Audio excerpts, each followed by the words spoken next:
За та бүхэндээ өдрийн мэнд хүргэе. Энэ удаагийн асуулгын цагийн сэдв бас энэ цаг үеийн халуун бас сэдв болж байгаа татврын асуудлаар тэр тусмаа Монгол улсад татврын нөхцөл байдал өнөөдөр ямар байна? Татвараас улбаалсан төрийн томролт, төрийн дарамт ямар байгаа вэ? Энийг бас цаг хугацаатаагаар бас тодорхой асуултууд тавья. За тэр тусмаа сүүлийн 10 жилийн эдийн засаг, улс орны нийгмийн эдийн засгийн нөхцөл байдал, засгийн газраас эрх хэрэгчдээс явуулсан бодлогын талаар одоо бид нараас төвлөрч асууна. Яагаад 10 жил гэж нэгэвэл 10 жил өөрөө бас бодлого дэвшүүлээд бодлогын үр дүнгууд гарсан байх ёстой, аль хэдийн гарчихсан буруу зөвийн дэнсэн дээр шүүгдчихсэн байх ийм цаг хугацаа. За 16 оноос харьцуулаад ярил 16 онд Монгол улс татвараар 5 их 80 төгрөг цуглуулдаг байжээ. Одоо 29 их 80 төгрөг цуглуулж байна татвараар. Тэгэхээр 10 жилийн хугацаанд аж ахуй нэгж бизнес иргэдээс авж байгаа татврын хэмжээ бараг 6 дахин нэмэгдсэн. Бараг 6 дахин. Тэгэхээр өнгөрсөн 10 засгийн газрын татвар 6 дахин нэмэгдсэн бол өнгөрсөн 10 жилийн хугацаанд иргэдийн орлого 6 дахин нэмэгдээгүйг асуугаагүй тодорхой. Энэ 6 дахин нэмэгдээгүй. Энэ хугацаанд ядуурл 10 жилийн хугацаанд бараг 1%-оор ч буурсангүй. Төр 6 дахин томорсон, татварлалт 6 дахин ихссэн, ядуурл 1%-оор буураагүй, дундаж давхраг агшсан. За ийм одоо ярил одоо төгжрөл одоо юу байд ийм бүгдийг ярил одоо энэ 10 жилд бодлогын өөрчлөлт гарсангүй. Тэгэхээр энэ бодлогын алдаа байсан гэдэгтээ та санал нийлж гинүү. Бодлогын ямар алдаа байсан? Ер нь эхний ээлжинд тийм үгүй гэж бас хариулаад өгмөр байна. 10 жилд бодлогын алдаа байсан уу? Зөв байсан уу, буруу байсан уу? За ерөнхий сайдын микрофон. За зөвхөн дараад баярлалаа. Одоо 2016 онд манай улсын хүн ам 3 сая 63568 байсан. Өнөөдөр 2026 онд хүн амын тоо 3 сая 425 мянгад хүрсэн. Манай нэрлсэн дотоодын нийт бүтээгдэхүүн 29.9 их 80 байсан. Өнөөдөр манай дотоодын нийт бүтээгдэхүүн 89.9 их 80 хүрсэн. Тэгэхээр 10 жилийн хугацаанд бол дотоодын нийт бүтээгдэхүүн хэлсэн хүн ам өссөн. Төрийн албан хаагчдын тоон дээр бол эргээд харахад төрийн захиргааны албан хаагчид гэхээсээ илүүтэйгээр төрийн үйлчилгээний албан хаагчид нарын тоо өссөн. 6-аас 18 нас буюу сургуулийн насны хүүхдүүд 260 мянгатаа л байсан 16 онд. Өнөөдөр 455 мянгад буюу бараг 2 дахин өссөн. Тэгэхээр төрийн үйлчилгээний албан хаагчдын тоо түүнийгээ дагаад өссөн гэсэн. Төрийн захиргааны албан хаагчдын тоог эргээ харахад бол яамдууд бол 2000 хүрэхгүй л хүнтэй. Төрийн үйлчилгээний албан хаагчдын тоо яагаад өсөж ийнэ гэвэл хүүхдүүдийн тоо, хүн амын тоо өсөөд эхлэхээр сургууль цэцэрлэгт ажиллах багш эмч болоод бусад одоо үйлчилгээний албан хаагчдын тоо түүнийгээ дагаад ингээд өсдөг. Тийм учраас бол энэ хүн амын тоотоо бол бас холбоотой асуудлаа гэж бас хэлж бол. Харин алдаа байсан уу гэвэл алдаа байсан. Төсвийн бодлого, мөнгөний бодлого хоёроо уялдуулж чадаагүй. За мөн бид өнгөрсөн хугацаанд хуримтлал үүсэж байгаа эдийн засгийн өсөлтийн үеийг зөв бүрэн дүүрээ ашиглаж чадаагүй. Олсныхоо ирээр үрсэн. Алдагдaltaгүй төсөв батлана гэж одоо улс төржилтийн их хор гайгаар олсныхоо ирээр үрдэг болсон. Урсгал зардал нэмэгдсэн. Тийм учраас одоо бол бид илүүтэйгээр төсвийн мөнгөний бодлогыг уялдуулах одоо бодлогыг барих зорилгоор хөдөлмөр эрхэлж байгаа хүн бүрийг дэмжих төсөв. За цагтөр хэлгшүүн. Тэгэхээр таны хариултыг ингээд сонсохлоор зайлшгүй тэр нийгмийн үйлчилгээ болон төрийн албаны олон зүйлүүдтэй холбож ийн. Гэтэл яг үнэндээ би танд тавьсан асуулт бол гол нь иргэдийн орлогын тухайд ярьсан л да. Төрийн татварлалт 6 дахин нэмэгдчихэд байхад иргэдийн бодит орлого яагаад нэмэгддэггүй юм бэ? Тэр байтугай тэр ядуурлын 28-29 гэдэг тоо хувь процент яагаад буурдаггүй юм бэ? Тэгэхээр энэтэй холбоотой үнэхээр энэ зөвхөн татвараасаа гадна татвар гэдэг бол одоо хуулийн дээр байгаа тоо хэмжээ. Энэ татвар дээр чинь нэмэх нь албан бус далд татвар байна. Инфляц. Энэ чинь тэр эмзэг дунд давхар руу чинь асар хүчтэй нөлөөлж байгаа. Инфляц одоо хоёр оронтой одоо даваад гараад яваад өчлөө. Дахиад дээрэс нь албан бус айхтар татварч нь энэ авилгадсан төр тэр ар өрийн хаалгаар гар хөндрүүлж асуудал шийддэг. Энэ бүгдийг нийлээд үсэх юм бол Монголын төртөх энэ татварлалт чинь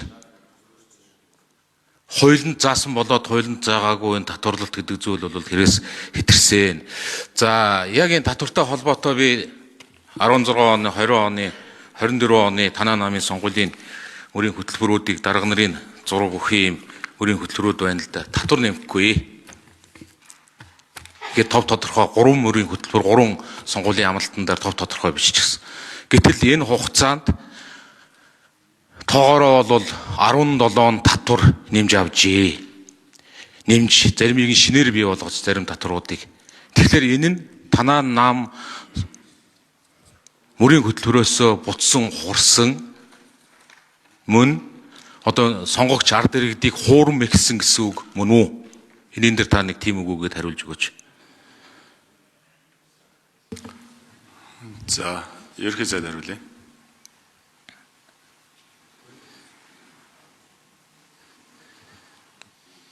Учир ерхий сайдын микрофон. Татварын ерөнхий хуулийн заасан дагуу нийт 30 төрлийн татвар байна. 27 төрлийн татвар байна. Тэгэхээр өнгөрсөн хугацаанд яг нэмэгдсэн татваруудыг би харж үзлээ. За онцгой албан татвар нэмэгдсэн. Импортын барааны гайлын албан татварын хувь хэмжээ нэмэгдсэн. За үүнд юу боддог гэхээр согтууруулгундаа тамхины онцгой албан татварыг үе шаттайгаар нэмсэн байлээ. За хувийн орлогын албан татварыг анх удаа прогрессив болгосон. Шатлсан татварын тогтолцоороо шилжүүлсэн. За нийслэлтийн албан татварын хувь хэмжээ 1 байсныг 2 болгосон. За мөн онцгой албан татвар дээр согтууруулах ундааг 2 жил тутам үе шатаар нэмэгдүүлэх хуулийг батсан учраас нэмэгдээ явж байгаа. Агаарын бохирдлын төлбөр гээд одоо эдгээр татвар төлбөрүүд бол нэмэгдсэн. Бид татварыг нэг зүйлээр одоо тайлбарлах хэрэгтэй. Юу гэхээр татвар бол өөрөө төсөв бүрдүүлдэг гол хэрэгсэл бас биш. Татвар бол нийгмийн баялагийг тэгш хуваарилдаг механизм. Тийм учраас манайх шиг оронд бол шатлсан татварын тогтолцоороо шилжих ёстойг хамгийн ихний том дэвшлэл хувийн орлогын албан татвар байсан. Хувийн орлогын албан татвар бол 10 саяас орлого нь давсан тохиолдолд 10-аас 15 сая дээр давсан орлого дээр нь 15% нэмдэг. 15-аас нэмэгдээд эхлэхээр 20% нэмдэг буюу өндөр төлж байгаа өндөр орлого орж байгаа компани аж ахуй нэгжүүдээс татвар урааж эргээд дундаж давхарга бага орлоготой иргэдийг дэмждэг энэ механизм. Ингэснээр эрүүл мэнд боловсролын салбар төрийн үйлчилгээний хүртээмж нэмэгддэг.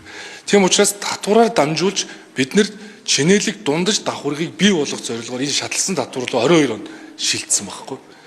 Тэгэхээр өнөөдөр яригадаад байгаа сэдвүүд болохоор энэ хувийн орлогын албан татварыг 1% болгоё гэдэг юм уу? Ийм сэдвүүд бол өөрөө бид чинээлэг дундаж давхаргынхаа эсрэг одоо дэвш.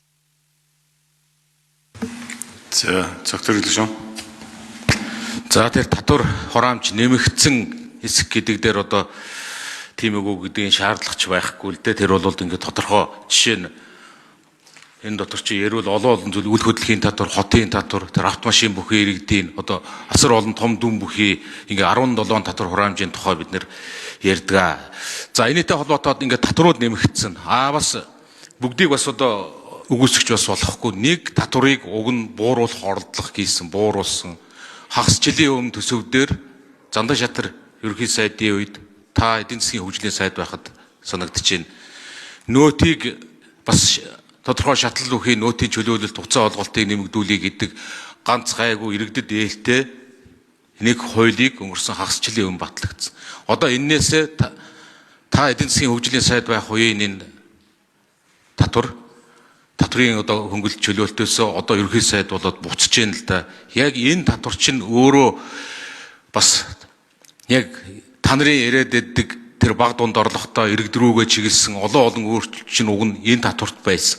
Одоо бидний ярьж байгаа та бүдгийн өргөн барьж байгаа татвар чинь далд эдийн засгийг дэмжсэн, татврын суурийг нэмэгдүүлэхэд чиглээгүй, татврын тэгш шударга өрсөлдөөнтэй байх зарчмыг энэ системийнхаа эсрэг за тэр тусмаа хөдөлмөрлөдөг, бүтээдэг, орлого олдог, илүү их хөдөлмөрлснөөс нь илүү их татварлана гэдэг харин энэ бидний тогтож ирсэн энэ зах зээлийн эдийн засгийн үнэт зүйл рүүгээ халдсан ийм татврын өөрчлөлтийг та бүхэн өргөн барьж байгаа. Ганц гайгүй байж болох татврын өөрчлөлтөөсөө буцаад одоо яг тэрнийхэн эсрэг бүр суур системүүдийн эсрэг далд эдийн засгийг яаж дэмжих тэр тэг шударга өрсөлдөөнийг татврын суур өргөх чиглэсэн биш яг энэ бүгдийн эсрэг ийм одоо үнэхээр бодлогын асар том Учрал ерөнхий сайд хариулъя. Засгийн газраас өргөн мэдүүлсэн татврын хуулийн нэмэлт өөрчлөлт бол хөдөлмөрлж байгаа хэн бүрийг дэмжих бодлого. Хувь хүний орлогын албан татврын 1% болгоё гэдэг яг хэнийг дэмжсэн бодлого юм бэ? Яг хэнийг дэмжсэн? 10 сая төгрөгийн орлоготой компани аж ахуйн нэгж иргэнээс 1%. Иргэнээс 1 сая төгрөгийн цалинтай иргэнээс дахиад 1%. Одооний хэрэгжиж байгаа 22 оны хууль бол 10 саяас дээш бол давсан орлогоос 15%. Давсан орлогоос шүү дээ. 15 саяас дээш гарч бол давсан орлогоос 20%. Илүү орлого олж ивэл илүү төл гэдэг зарчим. Илүү орлого олж ивэл илүү төл. Тэгж байж чинээлэг дундаж давхрыг бий болгоод. Нөөтийн буцаалтыг нэмэгдүүлэх нь тэнд ашигтай. Өнөөдөр ингээ иргэн хүнсний бараа бүтээгдэхүүн авна. 20 мянган төгрөг авдаг байсан бол 40 мянган төгрөг, 10 мянган төгрөг байсан бол 20 мянган төгрөг авдаг бол. Гэтэл 300 сая төгрөгийн машин авж байгаа хүн хэдэн төгрөг авах вэ? Нөөтийг 2% нэмэгдүүлж хэн хожоод байгаа юм бэ? Тэгэхээр энэ бол хэрэглээг дэмжсэн бодлого байхгүй. Хөдөлмөрлж байгаа хүнийг дэмжнэ гэдэг бол хувь хүний орлогын албан татварыг хөдөлмөрийн хөлсний доод хэмжээнээс тэглэнэ буюу 792 мянган төгрөг дээрээс нь тэгэлжүүл тэр хүн 79,200 төгрөгийг өөртөө үлдээнэ гэсэн үг. 3 саяын цалинтай хүн 2 сая 200-аас хувийн орлогын албан татвар төлнө. Гэтэл бүгдийг нэг болгоно гэхээр наа чи 10 сая орлоготой хүнээс хүртэл 1% авна гэж үгс. 100 мянган төгрөг авах нь. 10 сая цалинтай хүнээс. Тэгээ яаж энэ нийгмийнхаа үйлчлэгийг авч явах вэ? Дундаж давхаргаа яаж авч явах вэ? Жишээ нь одоо та бод бараг 20-80% бүрдүүлж байгаа шүү дээ. Аймагуд. Зүгээр Архангай аймаг л гэхэд бараг 61% юм биш шүү дээ. Тэгээ тэр аймаг орон нутаг яаж бие дааж үйл ажиллагаа явуулах вэ? Согтөрөл гүшүүн асуулт асууя. харин тийм таны ярьж байгаа чинь яаж энэ хөдөлмөрлж байгаа яаж илүү одоо ухаан бодлоо уралдуулж хөдөлмөрөө зарцуулж орлого олсныг нь хэрхэн яаж тайрч тэгшдэхгүй гэдэг яг одоо сонгодог зүүнний социалист бодлого зүүнийг жижиг хэлэхэд одоо багдам өсөн нэмэгдэгч янз бүрээр хэлдэг яг л одоо ийм л бодлого. Яг үүндээ хүн амын орлогын албан татврын тухай ярихад монголчуудын тэр хүн амын орлогын албан татврын бүтцийг харахад тэрний чинь бараг 60-70% зөвхөн цалингийн орлого байна гэсэн. Цалингийн орлого. Тэгвэл тэр цалин авж байгаа иргэд гэдэг чинь цалин авж байгаа хүн гэдэг чинь хөдөлмөр хийж байгаа хүн. Халамж биш. Хөдөлмөр хийгээд хөдөлмөрийнхээ хөлсийг авж байгаа хүн. Тэр хөдөлмөрийнхээ хөлсийг авж байгаа хүнийг бид нэр дарамтлнаа. Их л ажилвал ихийг авнаа та нараас. 10 байсан бол 15 болгоно. 15 биш одоо бүр дахиад даабалдаж авна. Угаасаа тэр чинь 10% гэдэг чинь абсолют дүнгийн %-өө их л гардаг юм байна үстэй. Тэгэхээр эн чинь одоо үнэхээр бас энэ улс орныг одоо хойшин чангай энэ улс орныг тэр чөлөөт эдийн засаг та өөрөө бас тэр тал таа дуурайд байдгийг. Иннээсээ яг одоо үндсэндээ ухарсан бутсан ийм л бодлогыг л таарч байна. Жинхнээсээ наад хүн амын орлогын татвар энэ цалин гэдэг чинь хөдөлмөрийн орлого. Хөдөлмөр гэдэг чинь хөдөлмөрлж байгаа хүн гэдэг чинь жинхэнэ та бидний яриад байдаг тэр дундаж давхрах чинь энэний санал баг. Дундаж давхрах. Одоо дундаж давхрахын эсрэг бодлого л та бүхэн ингэж сурталчилж байна. За тэгээд түүх ярихад арчилсан намын хувьд 4.10-ын татвар гэж ямарваа нэг нь өсөн нэмэгдэх олон зүйлгүйгээр яг тодорхой бүгдээрээ 10% төлдөг. Хүн амын орлогын албан татвар, нөөтийн татвар, нийгмийн даатгалын шимтгэл энэ бүгдийг чинь ингээд тодорхой ойлгомжтой энэ чинь өөрөө эдийн засгийн өсөлтийг чинь дэмждэг гэдгийг хүн төрөлхтний эдийн засгийн энэ ондол номынх чинь түүх нь батлаад өгчихсөн зүйл шүү дээ. Илүү хөдөлмөрлснийг нь илүү тайрчна. Энийг Учрал ерөнхий сайд хариулъя. Цогод даргын ярьж байгаа бол та яг ярьж байгаагаа эсрэг яриад байна л да. Нөөтийн буцаалтыг нэмэгдүүлэх гэдэг бол хэрэглэг дэмжиж байгаа байхгүй юу? Би хөдөлмөр эрхлэлтийг дэмжигээд 700 мянган төгрөгийн худалдаа авалтаас 37 мянган төгрөгийг буцааж болгоод тэнд ашигтай байгаа. Харин авж байгаа цалингийн 792 мянга чинь тэглүүл хөдөлмөрлж байгаа хүний дэмжих бодлого байхгүй. Нөөтийн суудган төлөгчийн бослого 50 сая байгаа тэрийг 400 сая болгоё гэдэг чинь юу юм бэ гэхээр тэнд 23 мянган суудган төлөгчийг босгож ирэх гээд байгаа байхгүй. Аж ахуйн нэгжийн орлогын албан татвар жилд 1.5 тэрбумоос доош байвал 1 хувь төлдөг байсан. Энийг 2.5 тэрбум болгочвол 180 мянган танаа одоо компани шиг том үндэсний компаниуд олон төрөөсөө гэж би энэ татварыг оруулж ирсэн байхгүй. Хөдөлмөрлж байгаа, баялаг үтээж байгаа. Дээрэс нь 0-6 тэрбум төгрөг 6-аас 10, 10-аас 15 гээд шатсан босгуудыг нэмэгдүүлж байгаа. Юу гэхээр өмнө нь бол 10%, 25% гэж байдаг байсан. Одоо 6-аас 10 тэрбум төгрөгийн орлоготой компани дээр 15%-ийн татвар болгож 25%-ын дунд шатлал бий болгосноор дахиад 300 компани штэ уул уурхаан биш 6-аас 10 тэрбум. Та бол одоо том компани байгуулсан хүн.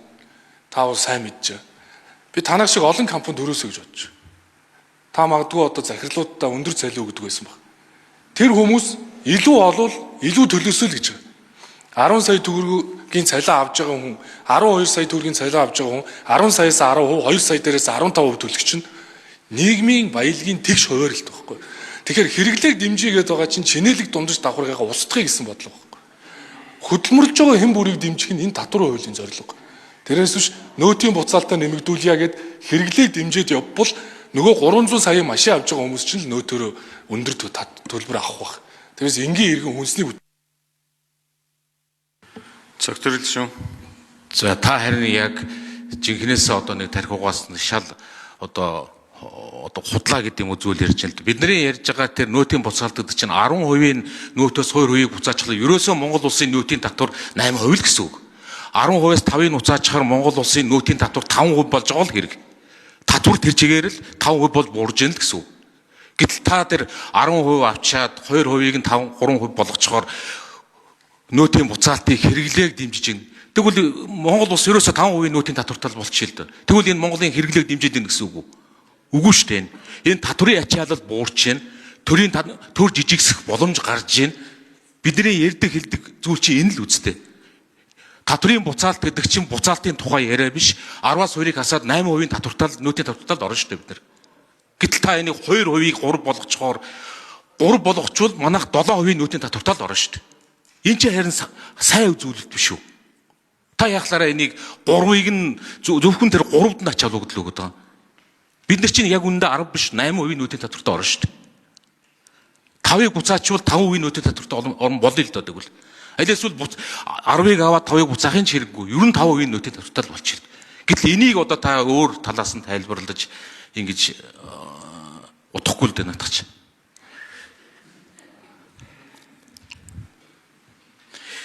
За тэгээ би минут нь яаж чинь гүцээгээд нэг асуулт гүцээд асуучих.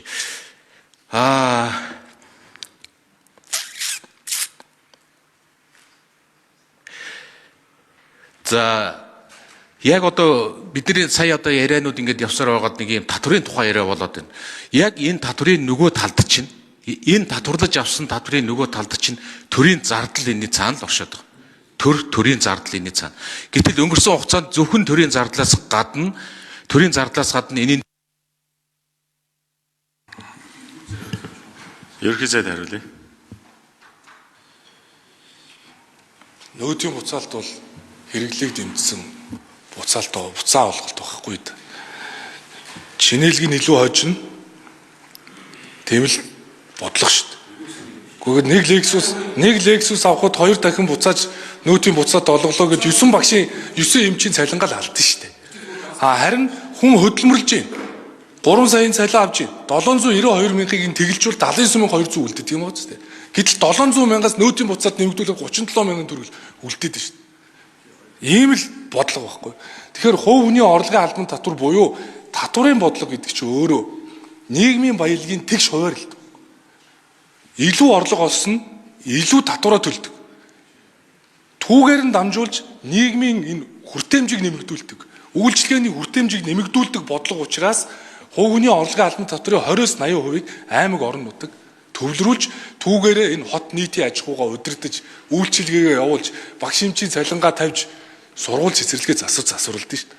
Гэтэл хувь хүний орлогын албан татврыг нэг болгоё гэд ингээ бүхэлд нь ингэхээр Зүгээр л өндөр цалинтай хүмүүс л хожино. Тэгээ энэ чинэлэг дундаж давхрыг чи хэн авч явах вэ? Монгол улс бол цаашаа шатлсан татврын тогтолцоо руугаа явнаа.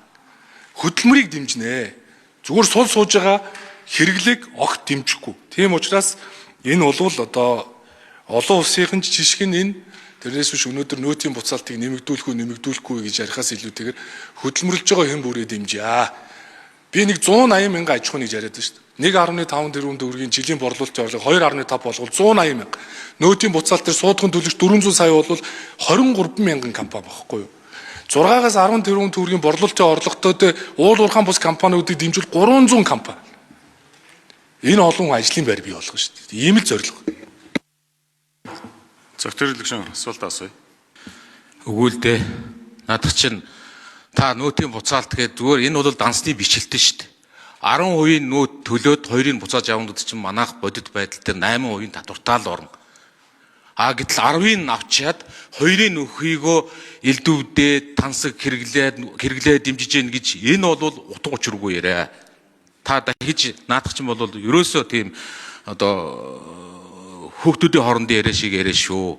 10-аас 5-ыг асуул 5% татвартаа л орно л болно. Аль эсвэл хасчиж буцаажч хэрэггүй бид нөөтийг 5% нөөтөд орно гэж зарлаж болно. Наадах чинь бол энгийн үнэн шүү. За түрүүний асуулт энэ том төртэй холбоотой бид өнөөдрийн мэтгэлцээний сэдв саяны яригдаад байгаа олон татвар хураамж авилга энэ олон зүйлийн чинь сүүдэрт нь асар олон яг өнгөрсөн 10 жилийг ярихад асар олон нэг юм дутуу эхлээд хажчихсан одоо танаа намын гэж хэлий засгийн газруудын дутуу эхлээд хажчихсан том төслүүдийн овоолго Монгол улсаар дүүрлээ.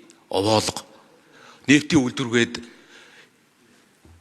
түүхэд нь хаана байгаа мэдэхгүй шугам хоолоо хэдийнх нэ дээр нь татаа хийчихсэн яаж ажиллах гэж байгаа бүүмэд нэг том овоолго тэнд урагшаа хил рүү татсан төмөр зам гээд мухар одоо хүртэл ачтгуу мэдэхгүй ачсан ачаагүйгээс баг илүү зардалтай ийм нэг төмөр зам одоо сая тэр туулын хурдны зам гээд километр нь хэдэн 10 дахин ч өндөр өртөгтэй юм бүүмэд урчилгаа хэдэн зуун тэрбумаар нь төлөө хийчихсэн Монгол орон даяар яг саяны татврын нөгөө талд асар том төслүүдийн зүгээр л дуусшгүй том овоолго.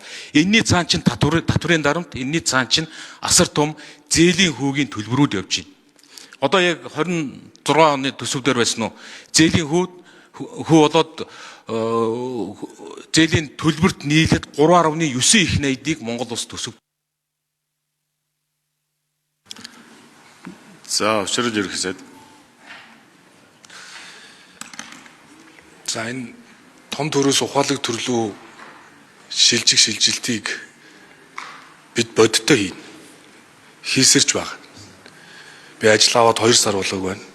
Тэгвэл бас хийсэн ажлууд байна. Юутаач одоо уул уурхаан 10 төрийн өмчт компаниг татан буулгалаа нэг 67 тэрбум шууд хэмнэж байна. Баялагын сан хөрөнгө оруулалтын сангийн зарчмаар ажиллах бодлогын шинжилгээ эхлүүллээ. Хөрөнгө оруулалт менежментийн хэд хэдэн компанитай холбогдлоо. Хөрөнгө оруулалтын сан хэлбэрээр ажиллуулж менежментээр олон улсын нээлтийн сонгон шалгуулалтаар удирдуулна. Тэгээ том төрөөс ухаалаг төрлөө бол шилжих алхмуудыг бол хийж байгаа. За татврын хуульч тэр. За энэ төсвийн бодлого мөнгөний бодлогын уялдааг хангуулъя гэж ярьж байгаа ч тэр таны яриад байгаа иргэдийг үнийн өсөлтөөс хамгаалах арга хэмжээ. Намайг ажил авахд 7.2 тэрбум доллар валютын нөөц байсан 7.3 болсон. Манад нийлүүлэлтийн гаралтай инфляцийг удирдах цорын ганц арга зам бол валютаг өгөхгүй л баг. Үүнд гадаад зээл тусламж хэрэгтэй юу гэвэл хэрэгтэй. Манай орн өөрөө дунджаас дээш орлоготой орн болох статистик гарсан 23 онд. Тэгэхээр middle income тэр trap гэдээ байгаа энэ орон зайд байгаа улс өөрөө дараагийн шилжилтийг хийхэд зайлшгүй энэ төсвийн бодлогыг шинжлэх шаардлага бол үүсдэг. Валютыг гөвөөд валютын нөөцөө алдчих юм бол бид нар гадаад зээл тусламж тэр нийлүүлэлтийн гаралтай инфляци удирч чадахгүй.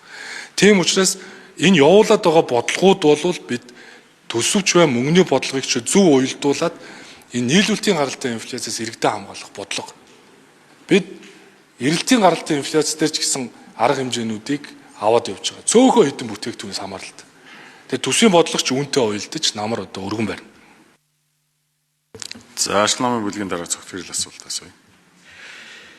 Энд минутаа харддаг болохгүй бол ерөөсөө баримжаагүйгээр ингэ тасарчаад байна. Харин тэр бас харагдахгүй байна. За түрүүнийхийг бас ингэ санаагаа гүйцээгээд хэлэхэд 3.9 их найдыг одоо манай төсөв дээр жил бүхэн зөвхөн зээлийн үгийг төлөгдөж байна.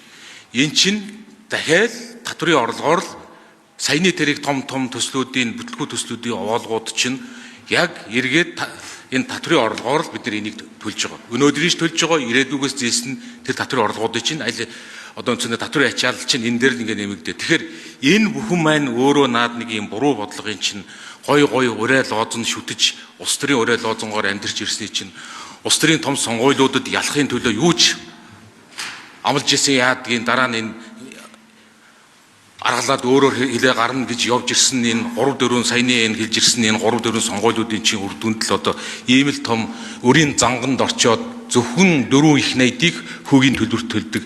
Өдөрт 10 тэрбум төгрөг 10 гаруй тэрбум төгрөг төлж яах гэсэн үг шүү дээ чинь. Жилд 3.9 их найд гэдэг чинь өдөрт 10 гаруй тэрбум төгрөгийг Монгол улс хүүгийн төлбөрт төлж байна. Гэсэн ийм нөхцөл байдлууд одоо энэний цаанаас гарнаа. За тэгээд яг одоо эхний удирлыг харахад та нарын мэдээлж ирснээр төсвийн орлого 1.4 их найдаар тасарчлаа гэж. 1.4 их найдаар төсвийн орлого тасарна гэдэг чинь энэний цаана та нар болохоор эдийн засаг өсөж гэнэ гэдэг байгаа их том дүнд. Гэтэл яагаад тэр төсвийн орлого чинь тасарчаад байгаа. Төсвийн орлого гэдэг чинь эцээцэд энэ улс оронд чинь бизнес хийж байгаа, татвар төлж байгаа, тэр цалиа авж байгаа энэ хүмүүсийн чинь ахуй амьдрал орлого болохгүй байна л гэсэн үг. 1.4 их найдаар энэний цаана аж ахуй нэгжүүд нь ашиггүй болчихсон. Тэгээд та нар болохоор цаасан дээр өсөлт гаргаад байдаг. Цаасан дээр өсөлт гаргаад байдаг. Амьдрал дээр Учрал ерөнхий сайд хариулъя.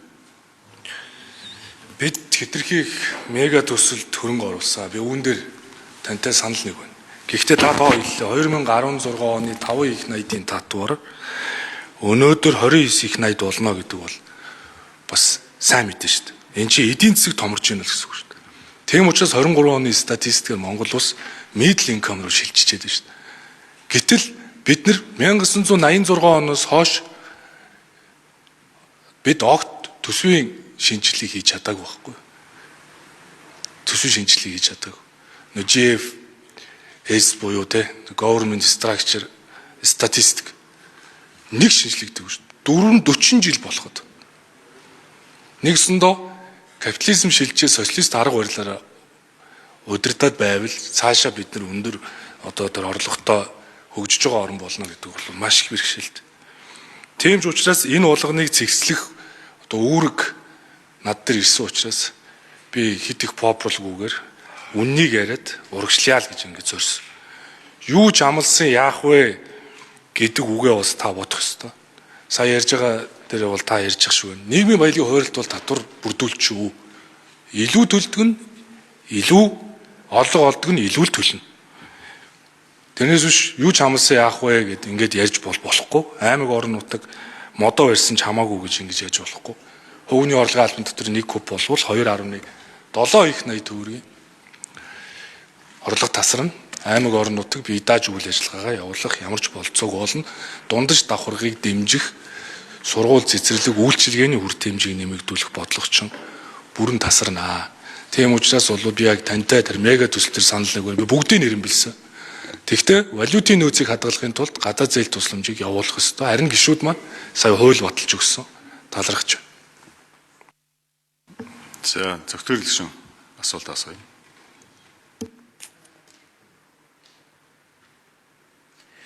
За дахиад саяны том татварыг, том төрийн тухай ярихад энэний цаана яалтчгүй бид нэр төрийн өмчийн тухай, төрийн өмчт компаниудын тухай зайлшгүй ярьж таарна. Өнөөдөр төрийн болоод орон нутгийн өмчт оролцоотой болоод нийлээ 400-аад аж ахуй нэгжүүд байгаа гэж. Тэгээ энийг бид нэр засгийн газар бүхэн гарч ирээд, ерөнхий сайд бүхэн гарч ирээд за олон нийтийн холгоноо, нээлттэй болгоноо, ховчлнаа, цөөлнөө гэж бүгдээрээ ярьдаг. Энийг зөв буруугийн тухайд бүгдээрээ мэдж байгаа. За бүгдээрээ ярьдаг. Би таныг ч бас энийг олон удаа ярьжсэнийг санаж байна. Гэтэл Гэтэл өнөөдөр их хурлаар хилцэж байгаа жилийн хөгжлийн төлөвлөгөөн дээр төрийн өмчт компанийг ингэж цөөлнө, ингэж нээлттэй болгоно, ингэж ховшлох гэж байгаа гэсэн үг үйлдвэр 27 оны төлөвлөгөөн дээрс би л олж харсангүй. Олж харсангүй. Аль эсвэл байгааг би олсонгүй юу? Энэн дээр тайлбар өгөөч. Аль эсвэл та нар бас нэг ээлжид одоо нөгөө чихэр шилний цаанаас чихэр долоолгоно гэдэг үлээ тэрийг хийсэн гэсэн үг үү? Аль эсвэл энэ бодлогоосоо буцаж байгаа гэсэн үг үү? Энд дээр тайлбар өгөөч. Ерхий зайд учрал хариулъя. Төрийн өмчт компани бүтээн засаг ил дод байдлыг сайжруулах хуулийг бий ахалж боловсруулж их хурл дүргэн мэдүүлсэн жил болж. Энэ хуулийг баталчих хэрэгтэй байна. Төрөөс засгийн газраас төрийн өмчт компанийг хэрхэн нэгтгэх өөрчлөн зохион байгуулах хувь хувьцааг нь нээлттэй арилж болохыг их хурл өмчийн эзэн учраас шийднэ. Тийм учраас хууль батлагдаагүй нэгт. Хоёрт бол бодиттой алхам хийж байгаа. Манай төрийн өмчийн компани одоо 100 буюу 20 эдэр буурсан юм бил өмнөх жилүүдэд харьцуулах. Энэ тоог улам бууруулах ёстой. Бууруулахын тулд бид нар цаашдаа яаж зүй явах вэ гэхээр нэг компани дээр олон улсын үнэлгээ аудит хийх гэхээр бид маш их цаг хугацаа алддаг. Тэгэхээр олон улсын жишгийг харахад сая Узбек бол бирж дээр хөрөнгө оруулалтын сангаа гаргаж ах шиг байна. Яагаад вэ гэхээр ашигтай ажиллаж байгаа компаниудынхаа тодорхой шеэрүүдийг нэгтгэж хөрөнгө оруулалтын сан болгоод үнэлгээ хийх, аудит хийх, андеррайтер авах, бирж дээр гаргах бүх процессыг олон улсын менежмент төгсөж байгаа. Тийм учраас энэ замыг сонгосон. Би танд хэлэхэд Эрдэнэс Монгол нэгдлээс 10 компанийг буулгаад би зөвхөн ашигтай ажиллаж байгаа 2 стратегийн компани хөрөнгө оруулалтын гэрээтэй 4 байна уу компанийг үлдээсэн. Бусдын татан болгосон. Засгийн газар эрх хэмжээний хувьд одоо бол их хааныхын нэрээр ирсэн хөрөнгө оруулалтын сан дээр уулуурхаан бус бай ашигтай ажиллаж байгаа компаниудын шеэрүүдийг нэгтгээд сая одоо манай засгийн газрын зүгээс энэ менежментийн компаниудад хэд хэдэн кол хийсэн байна. Одоо хөрөнгө оруулалтын санг яг Узбектэй адилхан бид нар олон улсын менежментэд өгнө. Ингээд бирж дээр гарах ажлыг тэд зохион байгуулна. Тэрнээс биш нэг компани дээр үнэлгээ аудит хийх юм бол маш их цаг хугацаа алдна. Энэ бол хамгийн зөв зам. Тэгэхээр хийсэн ажлаараа харуулнаа л гэдэг хэлье. Цогтөрөл шин асуулт асууя. За одоо тэгээд ээлжид одоо гурван мэхлэлд ухралтаал хийж гин. Ховчлнаа олон нийтийн холгон нээлттэй болгоно 1072-ыг тэгнэ төрийн өмчт компани тэгнэ гэж маш гоё зүйлүүдийг ярьж ирсэн. Одоо тэгсэн чинь нэг ил тод байдал бүтээмжийн хууль хүлээж байгаа. Тэгээд тэрний дараа гоё одоо засаг сайжруулна. Эцээст энэ төрийн өмчт компанид гिचнээ мундаг менежер очоод тэр бүтээмжийг чинь сайжруулахгүй. Тэр ил тод байдал нь сайжрахгүй. Наадах чинь зүгээр л одоо тэрийг хасч танаад тэр зөв зохистой менежмент хийдэг тэр секторт нь шилжүүлдэг чинь энэ хүн төрөлхтний явж ирсэн хөгжлийн зам л ба шүү дээ. Энийг энэ чигээр нь байлгана.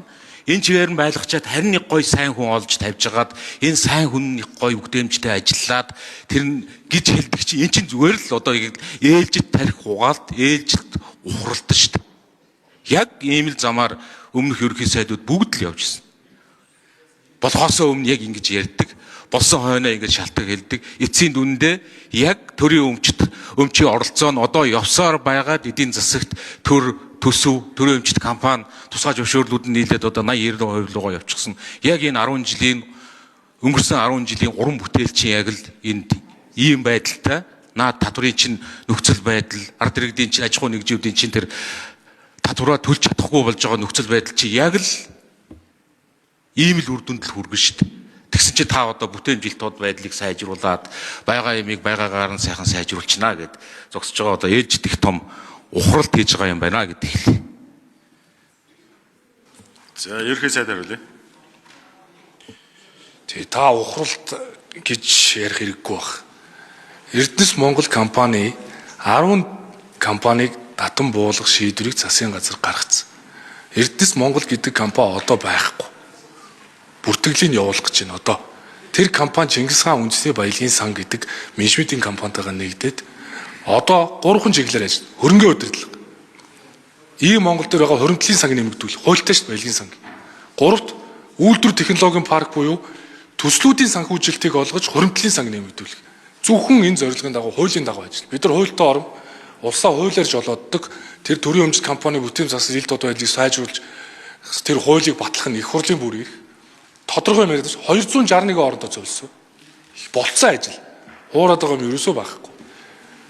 Харин үе үе ерөнхий сайд нар ингэж шууд буулгаад зохих арга хэмжээ авч байгаагүй байх. Би танд хэлж шít. Тэр Франклин Темплтон гэдэг хүнээр би энэ сангаа удирдуулнаа.